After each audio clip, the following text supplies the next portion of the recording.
আমিরুল মুমিনিন উমরে আজম উমরে ফারুক রাদিয়াল্লাহু তাআলা আনহু তার খেলাফতকালে একদিন তিনি সফরে বের হলেন। প্রখর রৌদ্র আর উত্তপ্ত মরুভূমির উত্তপ্ত আবহাওয়ার কারণে হযরত ওমর রাদিয়াল্লাহু তাআলা আনহু একবারে ক্লান্ত হয়ে গেলেন। পর্যাপ্ত পানি না থাকায় আমিরুল মুমিনিন হযরত ওমর পিপাসায় কাতর হয়ে গেলেন। মরুভূমি থেকে হযরত ওমর পাহাড়ের দিকে তাকালেন। তাকিয়ে দেখলেন পাহাড়ের পাদদেশে একজন রাখাল ছেলে বকরির পাল চড়াচ্ছেন। মনে মনে ভাবলেন ওই রাখালের কাছে গেলে হয়তো বা পানি পাওয়া যাবে। হাঁটতে হাঁটতে রাখালের কাছে চলে গেলেন।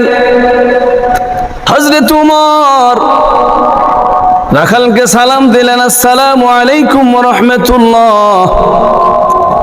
রাখাল ছেলে জবাব দিল, ওয়া আলাইকুমুস সালাম ওয়া রাহমাতুল্লাহি ওয়া বারাকাতুহু।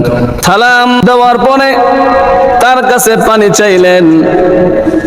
রাখাল ছেলেটা বলল, না, আমার কাছে আপনাকে দেওয়ার মতো পানি নাই। হযরত ওমর বললেন, তাহলে তোমার বকরি থেকে একটু দুধ আমাকে দহন করে দাও। রাখাল ছেলেটা বলল, না, মালিকের অনুমতি নাই, মাফ করবেন, দিতে পারবো না।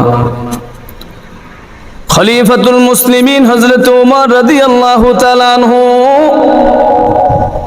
পরীক্ষামূলকভাবে যুবককে বললেন, যুবক, এ রাখাল, বকরি থেকে একটু দুধ দহন করে দাও।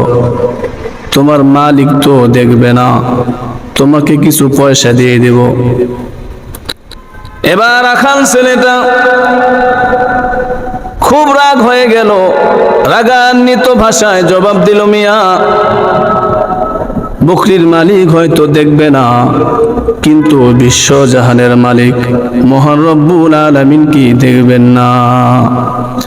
বকরির মালিকের চক্ষু ফাঁকি দেওয়া যাবে, কিন্তু বিশ্বজাহানের রব রব্বুল আলামিনের চক্ষু কি ফাঁকি দেওয়া যাবে?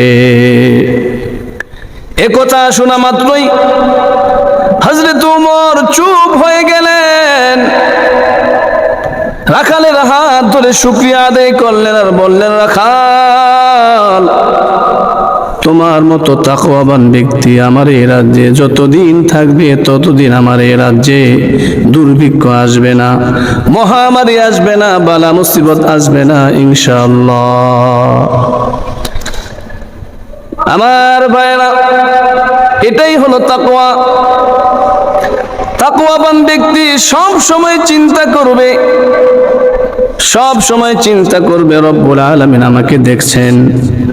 আমি যেখানে থাকি, যে কাজ করি, যে অবস্থায় আছি, যে পরিবেশে থাকি না কেন, রব্বুল আলামিন আমাকে দেখছেন, আমাকে প্রত্যক্ষ করছেন, তিনি আমার দিকে তাকিয়ে আছেন। এজন্য আল্লাহ রব্বুল আলামিন তাকওয়াবান ব্যক্তিদেরকে জান্নাতের ওয়ারিস বানাই দিবেন।